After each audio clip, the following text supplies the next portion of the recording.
Good evening. Happy birthday to you. Happy birthday to you.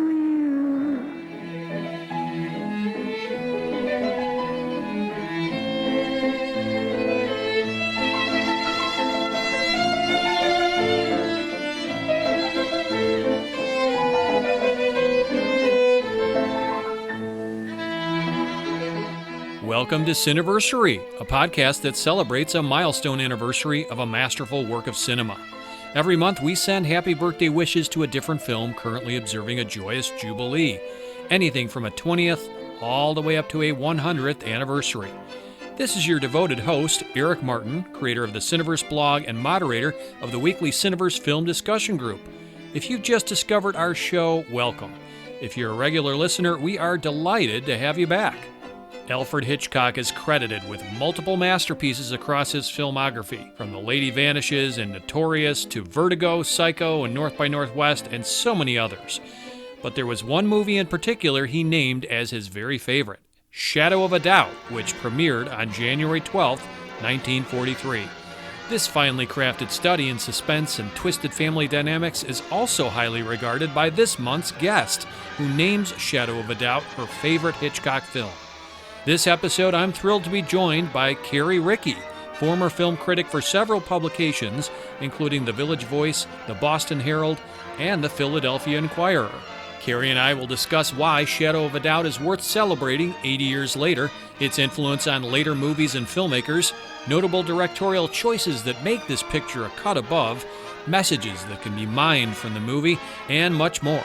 So if you're a Hitchcock fan, you are in for a real treat as we put this treasured work under the magnifying glass and make a case for why it still matters in 2023 and beyond. Now, to fully appreciate Shadow of a Doubt and how it came to be, we're going to knowledge up a bit first and give the old Wikipedia wheel a spin. So here's a bit of background on the film. Shadow of a Doubt is a 1943 American psychological thriller directed by Alfred Hitchcock and starring Teresa Wright and Joseph Cotten. Written by Thornton Wilder, Sally Benson, and Alma Reville, the director's wife, the film was nominated for an Academy Award for Best Story. The plot involves teenager Charlotte Newton, aka Charlie, who lives with her parents in Santa Rosa, California. Her charming and sophisticated Uncle Charlie comes to visit on short notice, and young Charlie slowly realizes her uncle is harboring dark secrets. The project began when the head of David Selznick's story department, Margaret McDonnell, told Hitchcock that her husband, Gordon McDonnell, had an interesting idea for a novel she thought would make for a good movie. His idea, called Uncle Charlie, was based on the true story of Earl Nelson, a serial killer of the late 1920s known as the Gorilla Man. Shadow of a Doubt was both filmed and set in Santa Rosa, which was portrayed as a paragon of a supposedly peaceful, small, pre-war American city.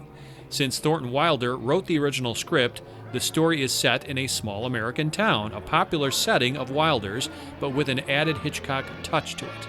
The film was scored by Dmitri Tiomkin, his first collaboration with Hitchcock, the others being Strangers on a Train, I Confess, and Dial M for Murder. In his score, Tiomkin quotes The Merry Widow Waltz by composer Franz Lehár as a leitmotif for Uncle Charlie and his serial murders. By the way, if you're curious, Hitchcock makes his cameo in this film about 16 minutes in. It's on the train to Santa Rosa. He's playing bridge. Now, he's the one with the full suit of spades, which represents the game's best possible hand. Fitting, right? In 1991, Shadow of a Doubt was selected for preservation in the United States National Film Registry by the Library of Congress for being deemed culturally, historically, or aesthetically significant. What does Rotten Tomatoes have to say? Well, the site awards a perfect 100% fresh score for Shadow of a Doubt, where its average critical rating comes in at a very snazzy 9.2 out of 10, and its audience score is an impressive 89%. Let's give a listen now, shall we, to the original theatrical trailer for this month's anniversary film.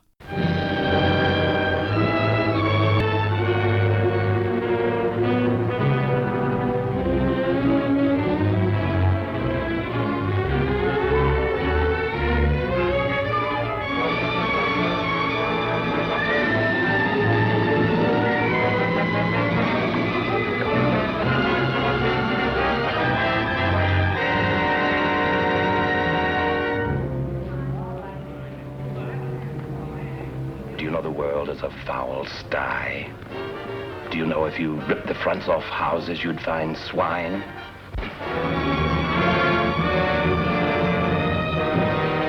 I don't want you to touch my mother. So go away, I'm warning you. Go away or I'll kill you myself. Your hands. Oh, let me go, Uncle Charlie. Let me go.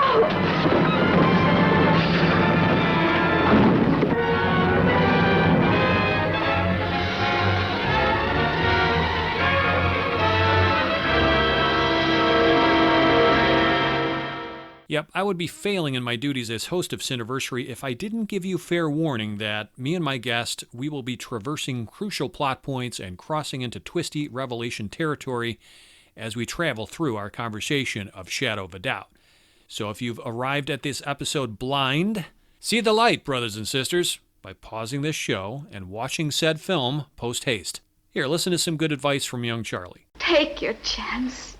Go. All right, now that there's no more room for doubt on spoilers, it's all systems go. I'm delighted to introduce Carrie Rickey, former film critic for many esteemed publications, including The Village Voice, The Boston Herald, and for 25 years, The Philadelphia Inquirer.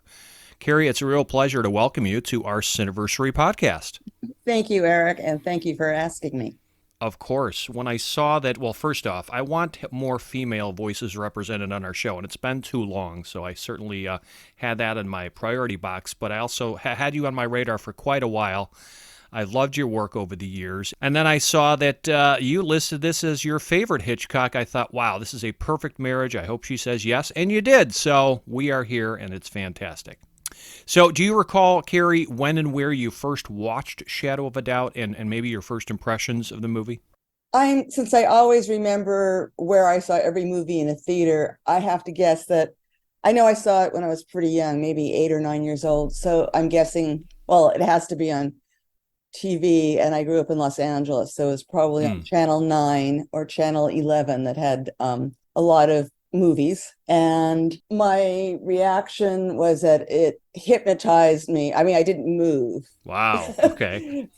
And it scared the bejesus out of me. And the only other movie that did that to me as a child was Night of the Hunter. Okay. Which is also about a guy who kills widows.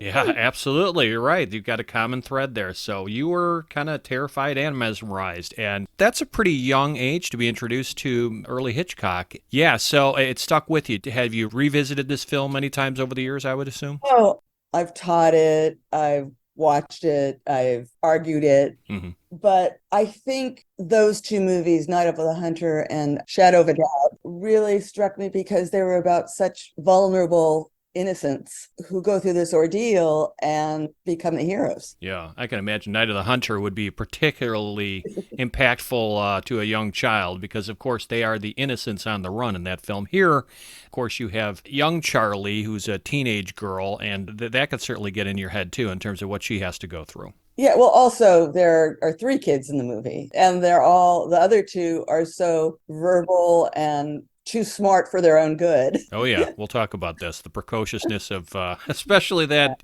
younger sister when we have time. And yes, Hitchcock named all the characters after members of his family. I read that, yes. So, yeah, let's dig in a little deeper here. Why is Shadow of a Doubt listed as your favorite Hitchcock film? And also, I'm just curious if this is one of your all-time favorites in general, not just among Hitchcock works. If you asked me to list my top 100 American movies, it would be on my list. Okay. And, there'd certainly be, I think this was one of Hitchcock's great movie-making periods. You've got Notorious. It's a great period. He's early in America. He makes his first U.S. movie in 1941, and this is maybe his 3rd or 4th. And it's really I think it's actually his 5th or 6th, if I'm not mistaken. God, because did he make that many movies in America? But many say it's his first real American movie, even though there was... Oh, even he said that. Right, but there had been Saboteur, which is set in America, but it has an international feel in many ways. And there had been, of course, Foreign Correspondent, which takes place, overseas. And, of course, we're talking Rebecca. Yeah, he had established a foothold here, but this is really the first major work in America that seemed to capture a lot of attention. Yes, and it has two of the authors, Thornton Wilder and Sally Benson, are really great at Americana and finding the essence of the American experience. And Wilder did, I think, the original, the outline and all the dramatic components.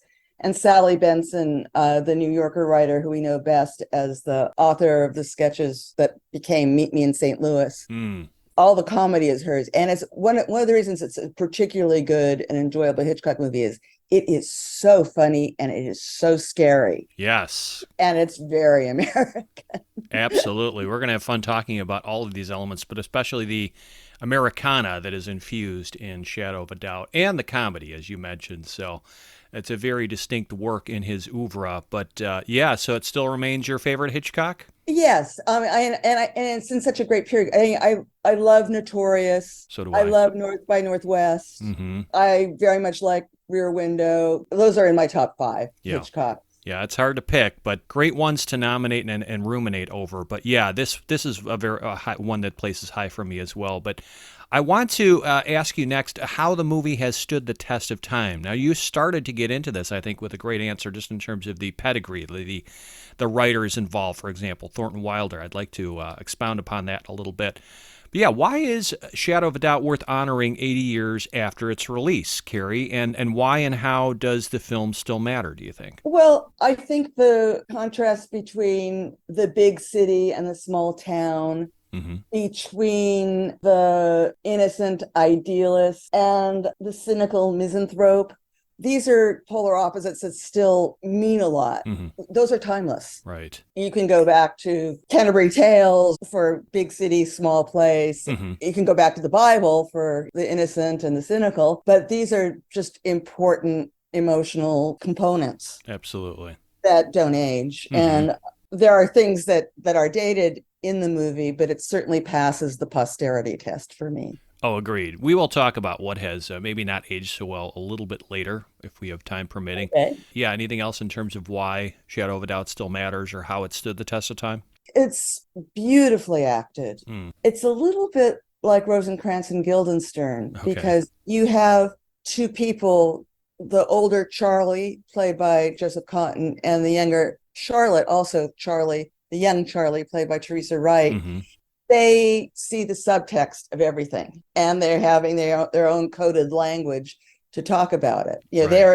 They're seeing a different drama than all the other characters are seeing. That's really interesting for a viewer, seeing how a guy could be so horrible and yet he could be celebrated by a city, be given the keys to the city and be admired by everyone from the pastor of the largest church to the mayor to whomever. And then be memorialized later and mourned by the entire village. But yeah, it absolutely, every point you bring up is so valid, and especially the last one. I like what you said there, just in terms of how they're on almost a different dramatic plane in terms of what they're battling against each other. Both as actors and as characters. It's very powerful. And also, Hitchcock had women characters who were very smart.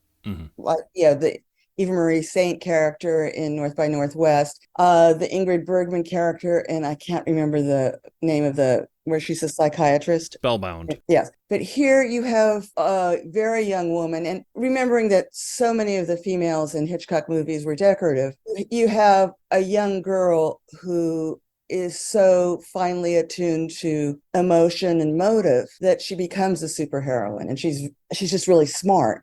I think that's what captivated me as a child, that I'd never seen a young woman like that. Yeah, I really love the character of young Charlie. As you said, contrasted so well with her uncle. The whole dynamics of that relationship is fascinating to me to this day. And creepy. Yeah, no question about it. So in answer to this question for me, how it still matters, why it's still worth, celebrating 80 years later. Hitchcock himself, he called Shadow of a Doubt his favorite movie among all the pictures he directed. I guess he had said this multiple times, and it's easy to see why, because here is a film that's endowed with richly layered characters, right? A brooding atmosphere of infiltrating evil, contrasting against a bright and cheery family milieu. You've got all these memorable performances, as you said, by Joseph Cotten, Teresa Wright, perhaps the best of their careers. You got Cotten playing against type as Uncle Charlie, and this is kind of a rare villain role in his acting career. You think about the masterfully composed shots imbued with, stylized lighting that evoke the very best of the classic Hollywood period and the encroaching influence of film noir as well. So you've got a lot of elements coalescing. I believe it's the only Hitchcock noir, unless you count I Confess. Yeah, it certainly imbues some elements of noir, absolutely. This is also a memorable milestone in his filmography because, as you were mentioning, he infuses pessimism and cynicism and mistrust into his depiction of, this wholesome, clean-cut, old-fashioned, sleepy little burg of Santa Rosa, which actually exists. This isn't some fictional town. This is a real town. And it's actually where George Lucas is from. It's so interesting, right? There's 6 degrees of separation there. But the pessimism and the cynicism, Carrie, those feelings about small-town USA are remarkable to me when you ponder that this is a film shot and released in the middle of World War II, a time when America and Hollywood tried to emphasize positive morale-boosting messages, right? Correct. It comes out, I think it was mostly shot in 1942. It's coming out at the beginning of the war. Right. Relatively. But don't you see a couple people in uniform in it? Yes, going into one establishment, she's coming out of it. So there's little hints that, the war is going on, but it's not a central part of the story, of course. Right. What else makes it work so well for me is that we're talking about Hitchcock, right? So what does he do? He builds mood and atmosphere and disquiet in a seemingly benign and charming and comfortable locale. In this case, Everytown, USA, as embodied in Santa Rosa. And to me, the suspense here is a slow builder, as is often the case with Hitchcock. But it insidiously creeps into a place the characters feel safe, and it invades this middle-class home that just invites us in and is so welcoming, this domicile. It usurps the safety and values of a time in America that was known for like Norman Rockwell paintings, right? This is apple pie Americana, but I guess you could call the crust burnt because there's kind of a critique of assumed American innocence going on here, which is at the heart of the subversive nature of Uncle Charlie entering it. You mentioned so wisely just Thornton Wilder. I think it still matters that the screenplay was co-written by this Pulitzer Prize-winning playwright. He wasn't the only one, as you said. Here's a talent purposely chosen by Hitch to weave a wistful but twisted vision of this small town that's threatened by a secret dark force. Wilder was an ideal handpicked choice by Hitchcock because he was the author of Our Town. This was a popular play that depicts everyday life in a small American town and that uses minimal props and scenery. And if you really look closely at Shadow of a Doubt, it seems cut from the same cloth, right? It just seems like a perfect marriage of writers to the subject matter. And tell me what you think about this, but several critics regard Shadow of a Doubt as possibly the purest distillation of Hitchcock's style and common themes, and the director's first American masterpiece. His first U.S. feature, which was Rebecca, what did it do? Well, it won the Academy Award for Best Picture. Like, right out of the gate, he is, on the map in terms of, wow, this is a director to be taken very seriously. But much of that glory for Rebecca is shared with Selznick, and many feel that this here, Shadow of a Doubt, is a more personal work that surpasses Rebecca and stands as his finest American feature up to this point, at least, in his filmography. So I think it was an important milestone for Hitch. Oh, I do too. And I think that Hitchcock was very glad to get away from Selznick, who he felt was suffocating. Yeah, he was lent out to the studio here to make the picture. I think it was Universal Pictures, wasn't it? It is Universal, yeah, yes. Right. Mm-hmm. So thankfully for us, he wasn't under the yoke of Selznick 100%. And finally, he got out of the contract by the middle of the decade of the 40s. And he really started to soar because he was making more pictures that he wanted to do. But any event, I wanted to trace the influence this movie had on the cinema or filmmakers who may have been inspired by it. So, for example, in the wake of Shadow of a Doubt, you have films like Orson Welles' The Stranger, which is kind of similar in terms of plot and themes. It is. And then many decades later, you have a more direct descendant in something like Blue Velvet by David Lynch, right? I mean, these are movies that explore danger lurking in a seemingly safe suburban community. Yeah. They are two inheritors of the plot and design of Shadow of a Doubt. So those instantly spring to mind. But then later, you have some other descendants as well. You could look to, for example, a horror film called The Stepfather. I don't know if you've ever seen this. It's from Yes, I 1987. reviewed that one. Yeah, it's actually not bad. It's kind of a sleeper. Park Chan-wook's Stoker, which actually opens with an obvious homage to Shadow of a Doubt. Is that right? I've not seen this film. Stoker. Okay, I have to put that on the list. But yeah, there is Bad Influence from 1990. There is The Man Who Wasn't There, the Coen Brothers film, 2001. Oh, but I hadn't thought of The Man Who Wasn't There. Yes. Yeah, and then I thought, this is a very loose association, granted, but The Usual Suspects, if you recall, the end of that film, you have Kaiser Soze who walks away with this fake limp. And I thought of that film on this most recent rewatch because you have Charlie emerging from the train with this hobble and using a cane, but then he quickly abandons them. So it's all a charade, as soon of as course. The people who have seen him on the train leave, he's no longer lame. Right. So it's very interesting to see the lasting influence of a film like Shadow of a Doubt all these years later and throughout the decades. So any others you can cite? No, you did a really good job. I hadn't thought of the small town aspect, and I think I mean there's so many movies about the city slicker in the small town and Right. Well, as far as antecedents, films that came before that might have influenced Shadow of a Doubt a little bit, it's interesting that he admired the low-budget horror films of RKO producer Val Lewton. You know, he has Cat People in 1942, The Leopard Man and The Seventh Victim. Those are both 1943. And these films depict, malignancy and menace lurking about in everyday settings in small towns. So maybe some of that rubbed off on Hitchcock a little bit. I don't think Cat People is a small town. Well, yeah, that's true. But in terms of everyday settings, people who hold normal jobs, it's like normal Americans, if you will, right? Leopard Man is more the small town kind of angle, but the everyday settings in contemporary America in the early 40s, I think that there's a little bit of smoke there. Let's talk a little bit about how Hitchcock had said that Shadow of a Doubt was his personal favorite among the films he directed, Carrie. So why do you believe he held it in such high regard? Well, he gave quotes to the effect that it was the first time he felt in the United States that he had the support of writers and crew who really had knowledge of America. Mm-hmm. He wasn't a tourist in America anymore. He felt that he was on terra firma here. And I think it enabled him to really think about the family, his own, and project a lot of his, as they say in Latin, mishigas on the, his own, family torments and anxieties onto what family meant. And there's a little bit of hysteria in the character of Patricia Cullen, who plays the mother. And she apparently was taken from a larger town in Minnesota. What is it? I think they reference that. Yep. Yeah, where everything was more romantic, and Charlie is her beloved younger brother. And she's like been taken out and in this smaller town where there's no romance. And young Charlie says at the beginning of the movie, there's a big problem with the family.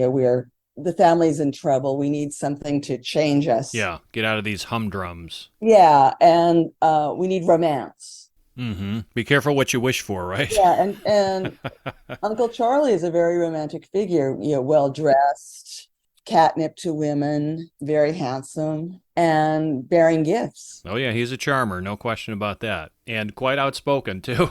He has that strange monologue about women. About widows who... Oh, the misogyny shines through from early on. Yes.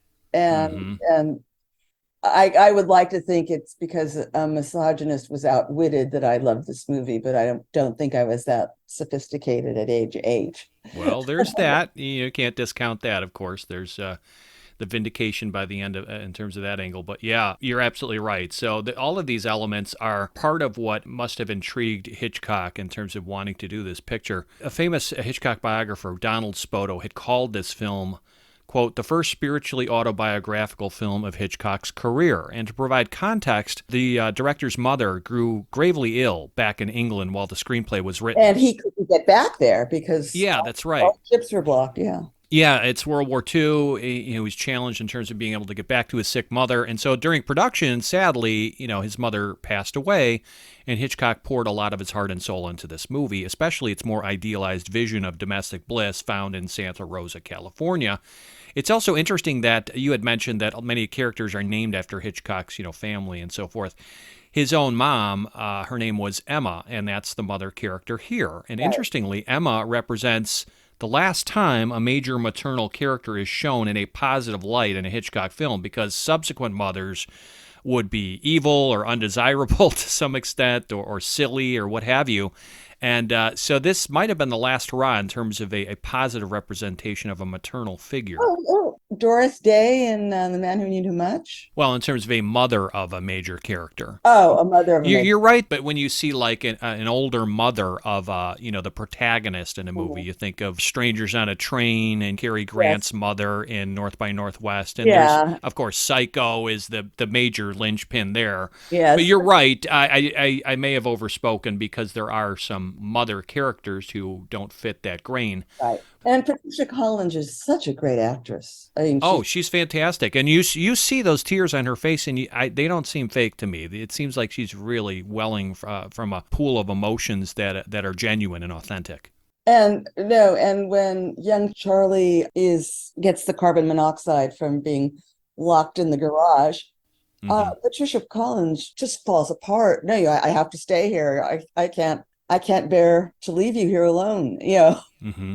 No, absolutely. And, to me, we could talk about this in a moment, but in terms of some of the silly aspects of the plot, like, the whole silliness to me of why can't she just tell the authorities or her parents, for Christ's sakes, already? I mean, her uncle's trying to kill her. It's time to do something and to get help. But I do understand that she wants to spare her mother. Her uncle is absolutely right. It would devastate her mother to learn the truth about this. So I get that. I put myself in young Charlie's shoes and I think, oh goodness, wow, I just don't want my mother to be destroyed like this. And then it is no small point, I think, that most of the picture is shot on location in Santa Rosa. Not 100%, but a lot of it. Well, that's why the preposterous parts of the plot work, because it is so rooted in white picket fence small townness. This is true. Yes. Hitchcock, who worked with sets a lot, even in North by Northwest, when they're climbing Mount Rushmore, it's not the real Mount Rushmore. It's all fabricated, right? But it just seems really real. And so Teresa Wright's hysteria or Patricia Collins's hysteria seems so real. What doesn't seem real are the younger siblings, who are such wise asses. Yeah, the kids are smarter than the parents. I mean, that's a little too precocious for my tastes. The younger boy, not so problematic, but the younger daughter is getting on my nerves a little bit. And he likes to do funny things, make the children in his stories sometimes ultra intelligent, but it's not very plausible. However, they are characters you won't forget. Let's put it that way, right? Yes. Yeah, but shooting on location, he commented on how he enjoyed the amiable nature of the town and its people, and it made the shoot a pleasant one. Hitchcock was known for not really relishing the actual filming. Most of the movie was done in his head on paper, and this became more of a laborious chore to actually shoot the movie, usually for him, but it sounds like this was a pleasant one. But unlike some of Hitchcock's other works of suspense, I think that this one has more fully realized characters, especially the two Charlies who formed this symbiotic relationship. And Hitchcock was quoted as saying he was particularly fond of this movie because, quote, it was one of those rare occasions where you could combine character with suspense. Usually in a suspense story, there isn't time to develop character. So I would totally agree. I think that character development here is strong, and that's part of what makes the movie such an enriching experience. We did mention the plot. It's not necessarily airtight or completely credible. There are some things that are a bit laughable to me today. I don't want to waste too much time on it, but I think the important thing is that Hitchcock isn't going for plausibility here. I think it's more the mood and the tone and the ambiance and that dynamic between the two Charlies. And there are going to be, to me anyway, some silly elements of the plot that don't hold up the greatest 80 years later. What doesn't age well for me is the Merry Widow murder plot, because the Merry Widow operetta was known to everyone in 1940. I mean, it was just very well known. It had been made into a movie in like 1934. So a lot of moviegoers knew it, and it worked then. It worked as visual and musical shorthand then. Today, the credit sequence with all these 19th century figures waltzing, and it crops up several times. It looks really hokey to me. Yeah, it seems a bit of a non sequitur to me, just in terms of, okay, it's a visual motif that reappears and is synced with the music, but okay, it's happening in both Charlie's heads, I guess, simultaneously. Yeah, but the joke was that these were merry widows. They were widows with a lot of money, and so it's kind of a funny joke in 1943. Okay, I appreciate the context because I didn't know it was that popular or well known. But another bigger problem for me that stopped me dead in my tracks, we see Uncle Charlie pass over a stack of $41,000 bills to the banker. Now, that's a denomination that has long been out of circulation, granted, but adjusted for inflation, that would be like carrying $689,000 in your pocket, which just doesn't seem plausible. Right? I mean, we're talking about a time when I think the average income of an American family was like $5,000. And this doesn't raise any eyebrows? Like, yeah, I see that his comments raise eyebrows because he's very insensitive, but wow, where is he getting this money? From the dead dames he's getting. Well, we know that, but in terms of in the bankers' heads, like, yeah, you're just carrying around in your back pocket. More problematic to me even than that are the silly plot movers like young Charlie being afraid to tell her parents or the authorities their uncle's trying to kill her, and the detectives agreeing not to arrest him in town to spare a scandal. I get it, it's 1943, different times, but yeah, there are some elements that maybe haven't aged as well. Hitchcock movies are not documentaries. No, absolutely. So yeah, let's talk more about the director here. What choices does Hitchcock make in Shadow of a Doubt that most impress you? For me, it was the themes he carries through the whole movie. First of all, the ESP between the Charlies, lying on beds, and the intercutting, almost seeming to face each other. They're kind of psychologically in bed together. Yeah. In the opening scenes, which is very disquieting and very creepy. Mm-hmm. Then their telegrams to each other almost cross on the wires.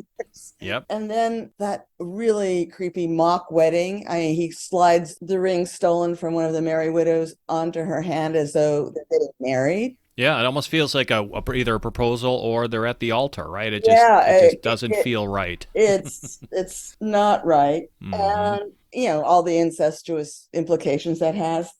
And I think the real big theme in many Hitchcock movies, and this is not my original thought, comes from reading Claude Chabrol and other French critics for Cahiers du Cinéma. They being Catholic recognized that Hitchcock had the sense of the transfer of guilt. Oh yeah, that Catholics believe in original sin. Mm-hmm. And to purge his characters of the original sin, Hitchcock kind of made them assume the sins of others. And in this case, Charlie has to kill the killer to cleanse herself, to purify herself. Although it is important to note that he kind of dies accidentally and she is defending herself, but I don't necessarily think she's pushing him off the train. But yes, she has an inclination. She even says, "I'm going to kill if you don't get out of town. If you don't get out, right?" Yes. So her intentions are very strong, and she's emphatic about it. So yes, this is at the heart of the conflict.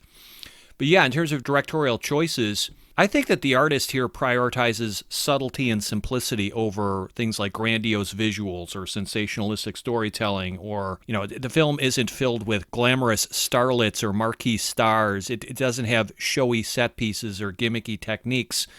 And I think that causes us to focus more, Carrie, on the central thematic conflicts and the well-developed characters. It's a very simple, streamlined story. It's relatively simplistic.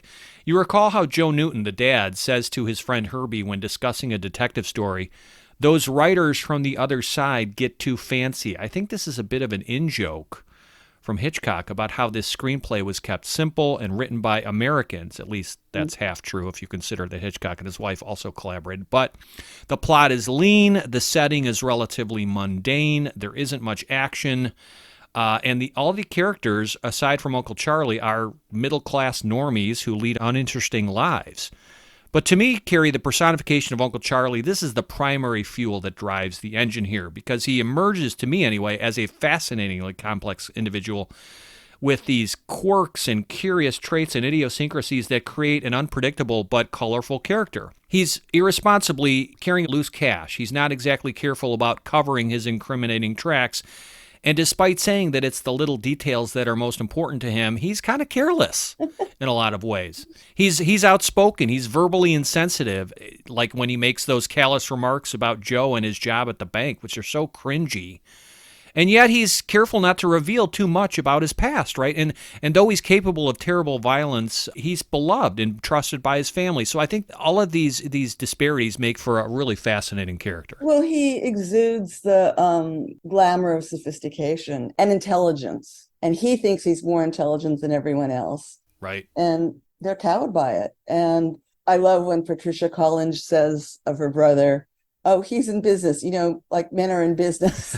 Right. Yeah. This amorphous, ambiguous kind of explanation of, oh, yeah, he's just another one of those. But I love what Peter Bogdanovich said in an interview, that Hitchcock, never makes his villains cliche, and that he, quote, goes out of his way to give this Uncle Charlie character as much depth as possible. Totally agree. Again, it's this interrelationship between the two Charlies that is so crucial here. But Joseph Cotten, perfect casting and a great performance. Yeah, he's very, very scary here. And from the beginning, he's all about the money.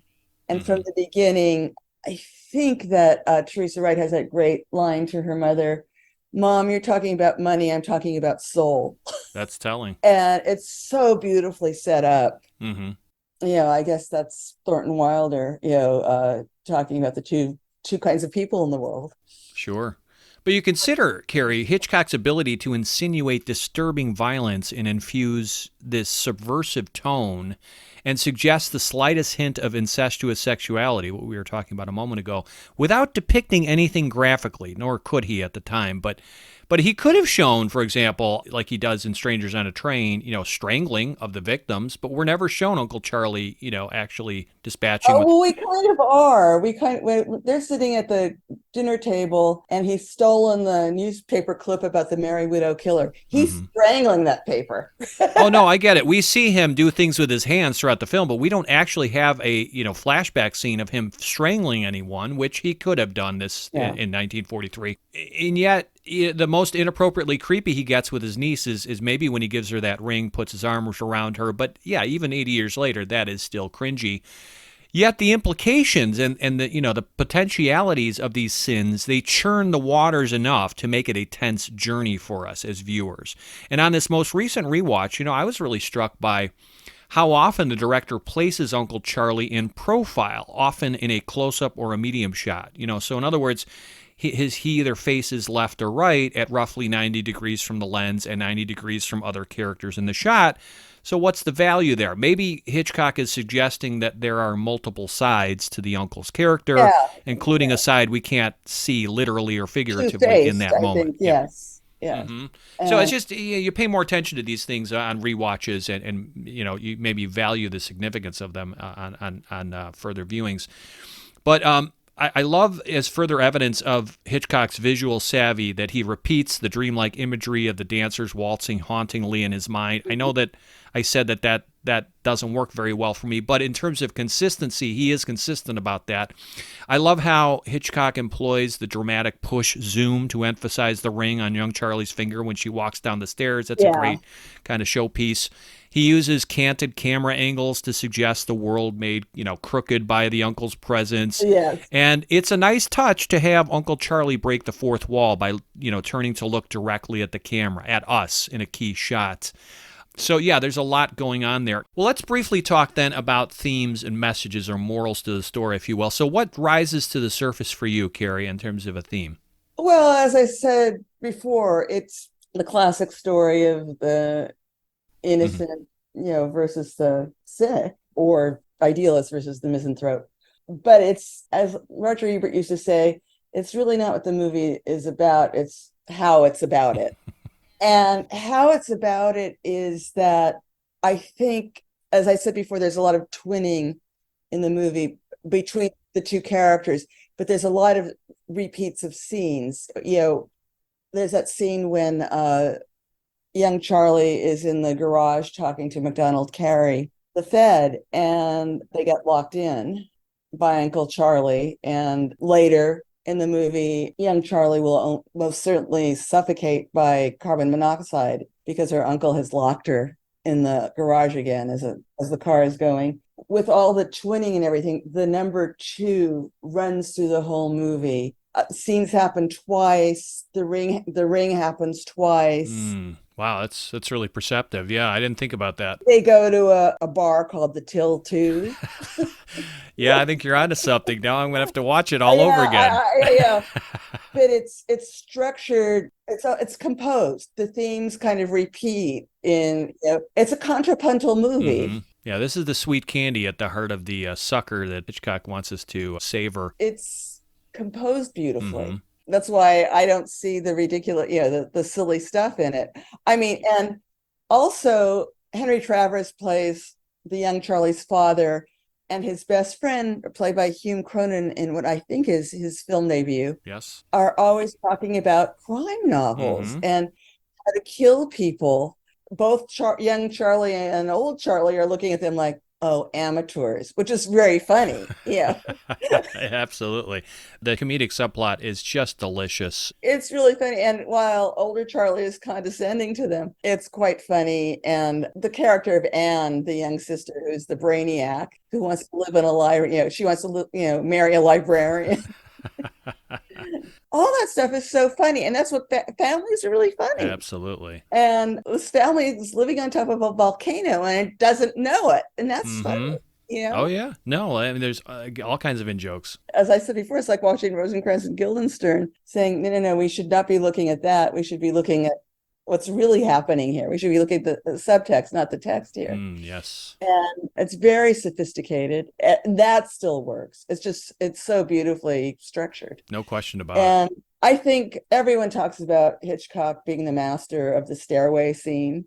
And I think the stairway scenes in this movie are just incredible. Oh, yeah. You can't have a Hitchcock film without a staircase, and this one has it in spades. When young Charlie has her great recognition scene, she's at the bottom of the indoor stairway, looking up at her uncle on the top of the landing, and Uncle Charlie, I'm on to you. Yep. And it's really creepy. And then there's the back stairway, which is exterior. And the accident that Charlie, young Charlie survives all these accidents on the stairs. It's really interesting, but it is that theme of 2. Often the theme is 3 times, but in this movie, the theme is double. I love it. I never would have thought about this, but now here's yet more proof that I need to go back and watch it yet again. Okay, Carrie, if you'll bear with me here, I've got a few themes to ruminate on. Number 1 theme for me from this movie is rot and infection beneath a pristine surface. So think about Santa Rosa, right? It's an idyllic small town. You've got friendly traffic cops on every corner, residents who know your name, kids who respect their elders, the children say their prayers every night at bedtime. Yet this village, it's not as wholesome as it looks since this mysterious stranger came into town, right? Right. Shadow of a Doubt, to me, it's about the intrusion of evil into a typical American household via a Trojan horse of sorts. And, the unsettling nature of this relationship is that the murderer is a relative who shares the same blood and the same genes as the decent, morally upstanding family members whose home he has infiltrated. Now, this suggests that every other member of that clan, particularly young Charlie, can become infected with or victimized by Uncle Charlie's malevolence.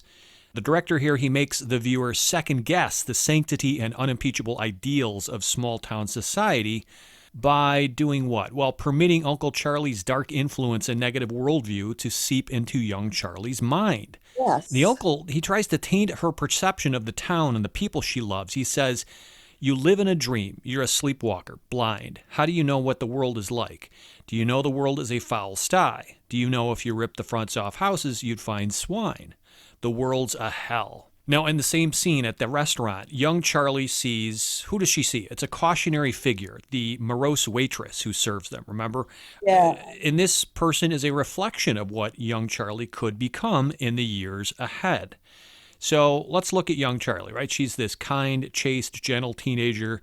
But as the picture progresses, she finds a festering and violent animosity within herself that compels her to threaten violence. She tells her uncle, "Go away or I'll kill you myself."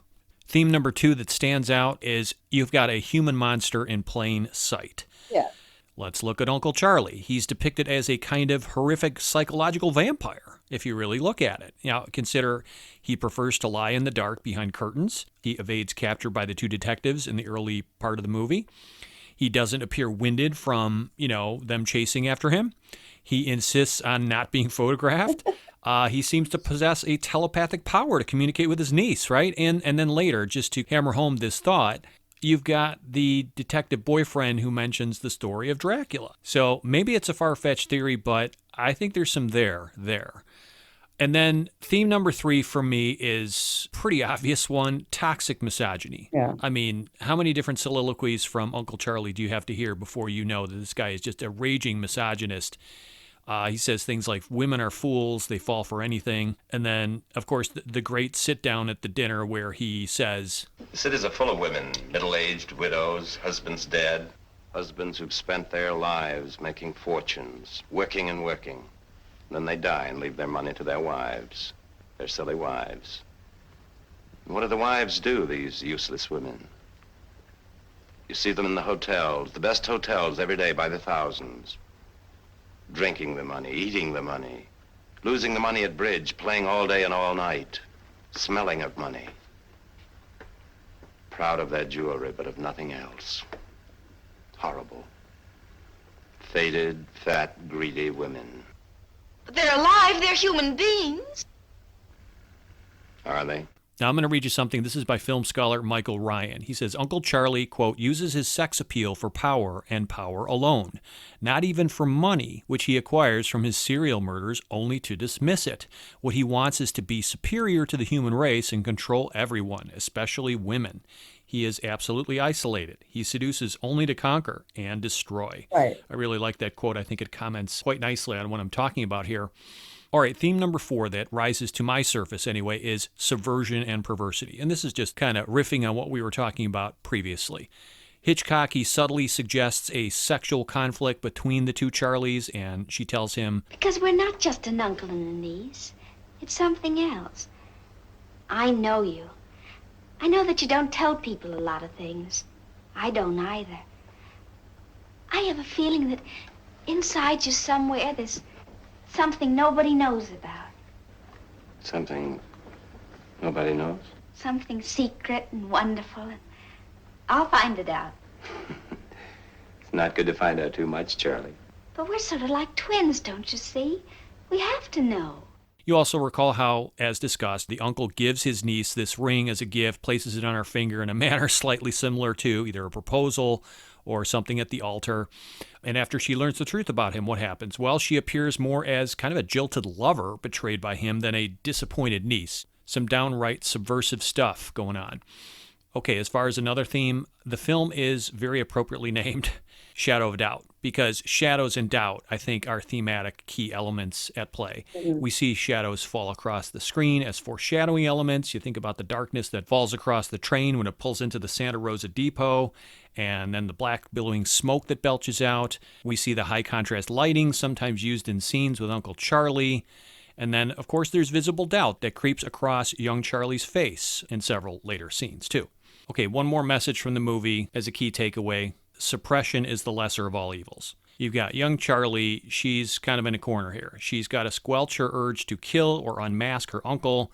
Why? To preserve the appearance of normality and to preserve the wholesomeness that Santa Rosa requires to maintain stability, purity, reputation, right? Right. Remember that Uncle Charlie's crimes, they go unpunished and unexposed, and he's actually given a hero's funeral at the end, which prevents the town from forever being stained. I'm going to read you another quote, and this is by Slant magazine critic Fernando Croce. Shadow of a Doubt, he said, is about awakening, the simultaneous darkening and enlarging of the world. Young Charlie must muffle her knowledge as to not disturb the order of things. Hitch's habit of taking us to the edge of the abyss and then returning us with a wink, so often resulting in unconvincing happy endings, here seals one of his most pitiless visions of a monstrous cosmos admitted only to be denied. Very well articulated thought there. All right, sorry for all the soapboxing, but I thought there were some really key messages, morals, themes to examine in this movie. Yeah. A pretty streamlined plot, but a text that's loaded with subtexts. So it's an 80th birthday, Carrie, and it's customary to give presents on birthdays, right? Except it's the fans who continue to get the gifts. This is my main contention every month when I have the podcast. So let me ask you, what is Shadow of a Doubt's greatest gift to viewers? I think the surprising heroine who has the toughness and the wisdom to outwit someone who's a very practiced at chicanery, and she notes it. Mm-hmm. And the very slow way that she moves from adoration and reverence to hate and wanting to destroy her beloved. Completely. Hitchcock played a little bit with that in the character of Rebecca. Mm-hmm. Who wanted to kill her husband, thought she was so much smarter than her husband, and she also ends up dead for whatever reason. But Daphne du Maurier keeps it very ambiguous about who killed Rebecca. Mm-hmm. But here we know whose strength is responsible for the crushing of Uncle Charlie. So many Hitchcock movies take us from one major set piece to another major set piece, and this is just, as you said, small and pared down. Right. It has those classical tragic elements. It has all the unities. Mm-hmm. It seems to take place in one day, which it doesn't, but it's all in the same place, in the same city. And Teresa Wright just has so much soul as an actress, and she's quiet. And when she is, as an innocent, her face just radiates, goodness and love. But then, she becomes so iron-fisted and iron-willed. Mm-hmm. Right. That her transformation, that may be the gift. Transformation of her character as from innocent to worldly. We are on the same page. It's my greatest gift as well. This is a film that truly picks up steam as it progresses, does it not? I mean, it hits a higher gear by the midway point, which is when young Charlie discovers the unsavory facts about her uncle and we witness her sunny disposition depart. It's replaced by distrust and fear and hatred. Earlier, the niece had expressed disbelief and exhibited naivete about her uncle's seemingly shady side. But as the tale progresses, she demonstrates savvy intuition, healthy skepticism, cautious agency, and, bravery, standing up to Uncle Charlie. And it's all of these qualities that help her survive and keep the town's purity and incorruptibility intact. I completely agree. It's this transformation of young Charlie that serves as Shadow of a Doubt's greatest gift. Thematically, this is an exceptional loss of innocence and coming-of-age story in which a wide-eyed, gullible girl comes to realize that, the world isn't simply black and white. There are layers of gray that can cloud your judgment. She learns that, some of the people populating the sophisticated world, including trusted loved ones, family, they may harbor evil secrets and terrible sins that can leave a harmful residue.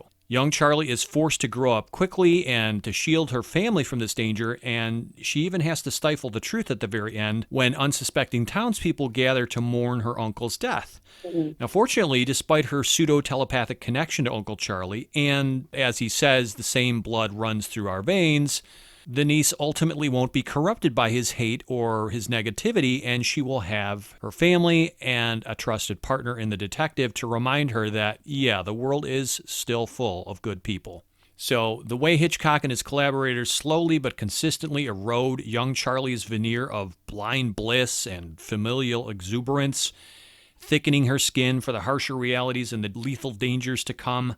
It really makes for a captivating character study. The uncle, I think we can agree, he's the more fascinating figure in Shadow of a Doubt, but the niece's conversion from an innocent adolescent to an awakened young girl burdened by the unspeakable, in this case a shameful family secret she will probably need to take to her grave, it helps elevate this film to masterpiece status in my eyes. It is. Yes. Before we conclude, is there anything in the works that you'd like listeners to know about? Is there a book or an essay or an appearance or something on the horizon that listeners should keep on their radar? Yes, I'm in the final laps of writing a biography of French filmmaker Agnès Varda. Oh, okay. And I don't know when it will be out, but my deadline is 2.5 months, and I think I'm going to make it.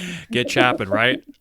Thank you very, very much, Erik, for this invitation. Oh, it was wonderful. Wonderful getting to wax nostalgic with you about one of our favorite Hitchcocks, your favorite, Remains, sounds like. And yeah, just to get a chance to talk to you. I've long admired your work, as I said.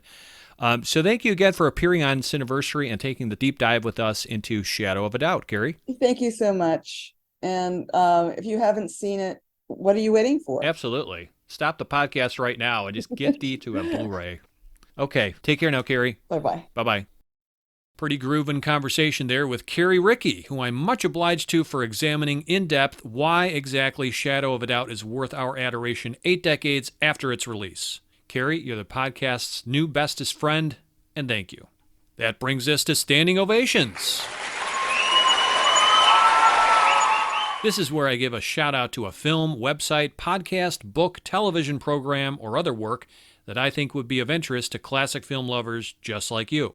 This is a great time of year to share news about forthcoming movie anniversary events slated across 2023, is it not? And that means my shout out for January is the calendar announced thus far for Fathom Events. So first, coming hopefully to a theater near you this month, it'll be a 70th anniversary showing of Roman Holiday, scheduled for January 22nd and January 25th. On February 2nd and 5th, you can celebrate the 30th anniversary of Groundhog Day in participating theaters. That's pretty cool. March will feature an encore 80th birthday honoring of Casablanca. Now, that was the subject of our Cineversary episode 2 months ago in November. Casablanca will be showing the 5th and 7th of March. April 16th and 20th bring The Big Lebowski back to the big screen for its 25th anniversary. And then Grease gets the grand 45th birthday treatment on May 14th and 17th, while Hairspray returns to theaters on June 11th and 14th to mark its 35th anniversary. National Lampoon's Vacation, hey, I know there are fans out there, it turns the big 4-0 this year, and Fathom is celebrating by featuring it in key theaters July 16th and 19th. Moving on into the year, a month later on August 13th and 16th, Bruce Lee makes a golden comeback a la Enter the Dragon, which turns 50 in 2023. Then, Rain Man fans get to honor its 35th anniversary on September 17th and 20th. What's in store for Halloween? Well, just in time, we'll see Hitchcock's The Birds take flight in select theaters on October 22nd and 23rd. Say hello to my little friend all over again by heading to a nearby showing of Scarface on November 12th and 15th, as that picture also turns 40. And speaking of that number, we have A Christmas Story reaches that same numerical milestone this year, which is why you'll want to reserve a seat to a December 10th or 13th screening of the holiday classic. Yes, indeed, it's a great year for major movie anniversaries on our show, as well as at the cinema. So remember to mark a few of these dates in your calendar and partake in some nostalgic birthday cake for your eyes and ears. For full details, visit fathomevents.com. Like what you hear on Cineversary? We'd love to get your feedback. Whether you want to nominate a movie for a future anniversary episode, provide comments, or just have a question, get a hold of us at cineversegroup@gmail.com. That's CINEVERSE group@gmail.com. Also, you can really help our show grow by spreading the good word about the Cineversary podcast to your friends and loved ones. Even better, please leave a positive online review and rating, which significantly helps us get discovered by new listeners. So if you use Apple Podcasts, Spotify, Stitcher, or CastBox, simply search for the Cineversary page, look for a link that says something like ratings or reviews, click that, and leave that rating or review. While you're at it, take a moment to like us on Facebook, too. And if you'd like to go an extra step and help keep our show ad-free, consider making a donation to the Cineversary podcast by visiting tinyurl.com/donate Cineversary. We really appreciate your support.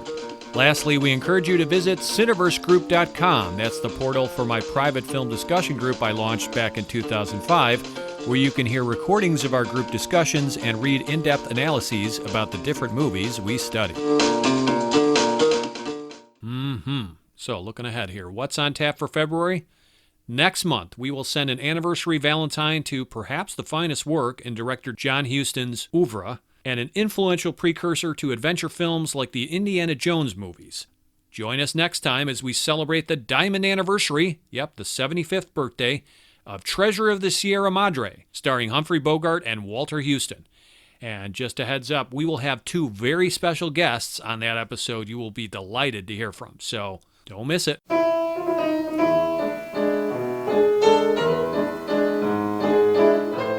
Until next time, this is your humble host, Erik Martin, reminding you to butter up that popcorn, live a big screen surround sound life, and cherish those classic movies, because there's no doubt, right? They're not getting shadowier, they're getting better.